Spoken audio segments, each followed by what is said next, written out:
Thanks for joining us in the garden today. We are here with Jordan from Grange Co-op, all the way on the other side of my little jungle that we have here. So we're talking about house plants. These plants are absolutely gorgeous, but you said that this one specifically, I don't know about these little guys up front, they're really not that high maintenance, but they look like they're high maintenance. They're very chic plants. Yes, it's really cool to get something that looks exotic in the house, but super easy to take care of.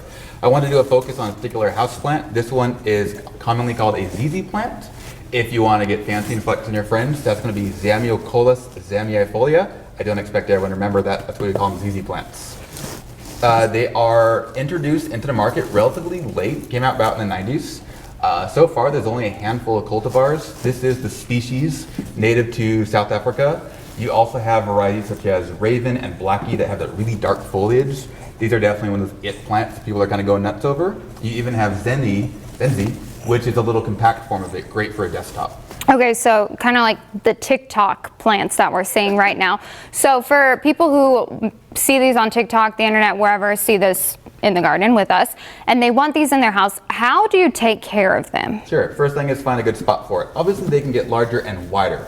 So you may need a place that's not going to be in the path of walking back and forth where you're going to damage these.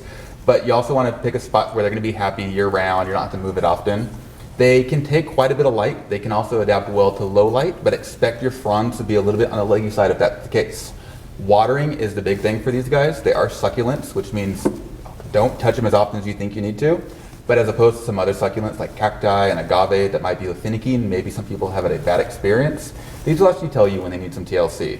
Realistically, you're probably not going to be watering these more than a month or so, every once a month, and that sounds crazy, but they're fine. They're developed with water storing tubers that go all the way down that's going to hold that water and keep these looking good for several weeks at a time.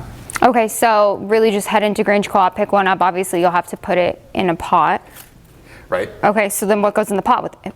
Sure, the potting mix for these, which I also appreciate because it's another easy thing. 1 part cactus mix, 3 parts potting soil. This is a good premium potting soil. You can't mess that up.